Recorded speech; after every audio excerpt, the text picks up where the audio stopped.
Alright, this is the tale of Gretchen's Lock in Calcutta, Ohio. Gretchen's Lock's a remnant of the old Sandy and Beaver Canal. Built in the early 1800s, the lock's namesake is a tale of true human sadness. Gretchen's father, Edward H. Gill, was chief engineer for the canal. Gill, his wife, and infant daughter left Ireland in 1827 and sailed to America. En route, Gretchen's mother died and was buried at sea. Here, 10 years later, tragedy struck again. Gretchen contracted malaria and died on August 12, 1838, which also happens to be the date you'll see Esther Hail on the bridge. That's a whole nother legend. Her grief-stricken father, with plans to return to Ireland, entombed Gretchen's coffin temporarily inside the stone wall of this lock. After the canal shut down, Mr. Gill removed Gretchen's coffin and headed back to Ireland. Misfortune struck again on the homeward voyage, and the ship sank in a storm, taking Gretchen's remains and her father. Gretchen, for whom the lock is named, went to her death with fever and hallucinations. It's said her spirit still wanders these hills, crying, "I want to be with my mother."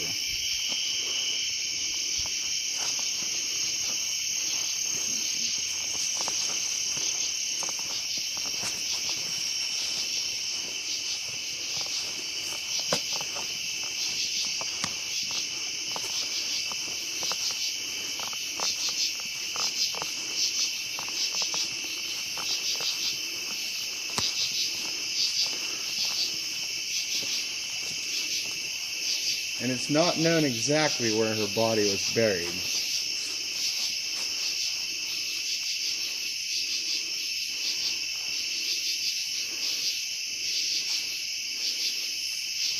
We will post some videos and pictures online. If we see anything, we'll let you know. And please stop back. I'm not gonna lie, it kind of smells back here. Do you miss your mother?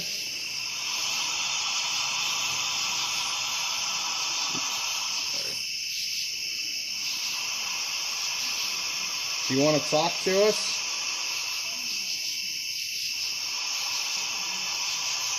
We're not here to hurt you.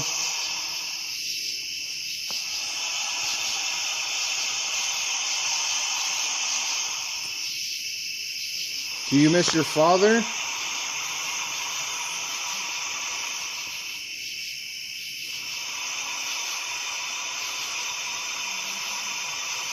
Give us a sign that you're here. Come towards this light.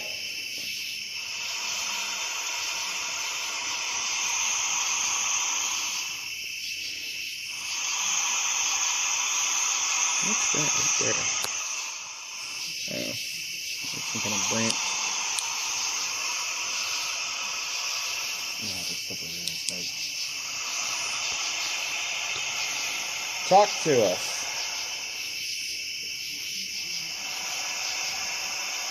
Is there anything you'd like to say?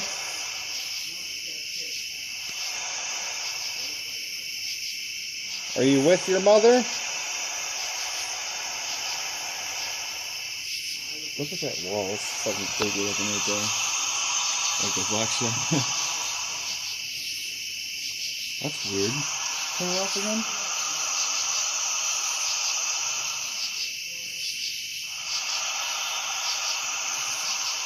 Oh, turn that light off. There's nobody standing in the way of the light.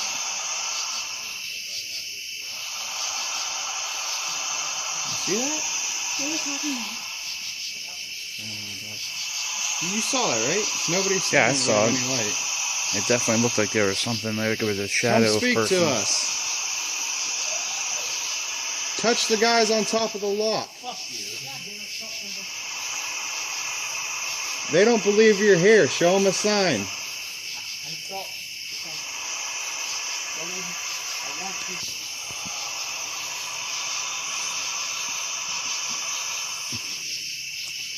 Come talk into the light. We won't hurt you.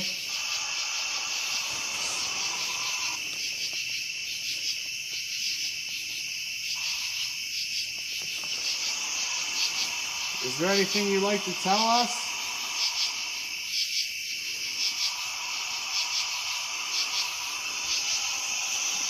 How old were you when you died?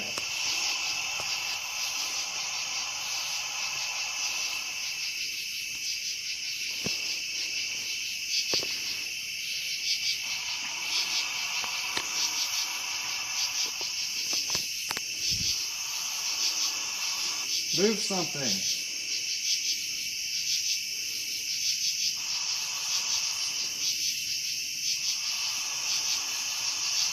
Give us a sign that you're here.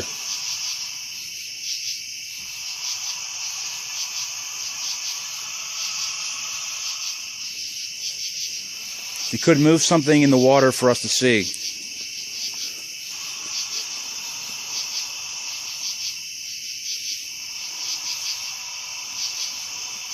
We're just here to talk. We won't hurt you.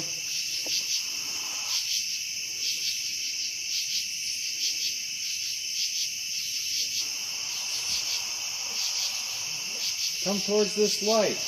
Use the energy. I know it's hard to see right now, but there's a real weird mist and fog in here. It's a pretty humid day, so I'm not going to discount that, but it's still a little bit strange.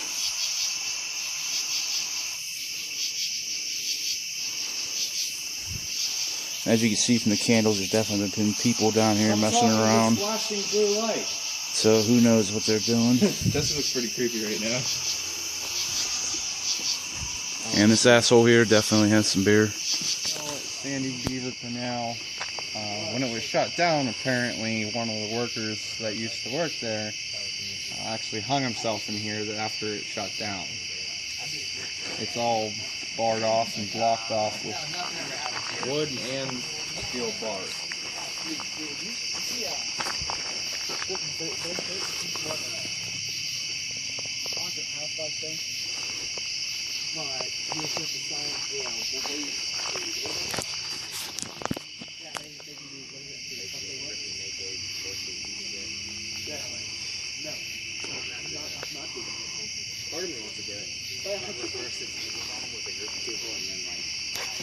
Beaver Creek. The Beaver Sandy Canal flows through it. There's a story about Esther Hail. She lived in Spruceville, which is the town we're in. She was set to get married on August 12th, and her groom never showed up to the wedding, so she was stricken with a deep sadness. And there's two stories. One saying she died in her bedroom, looking out the window, waiting for her groom to show. Her ghost is said to wander this bridge. There's another story saying she'd come to this bridge every day, looking for her love, and he never showed.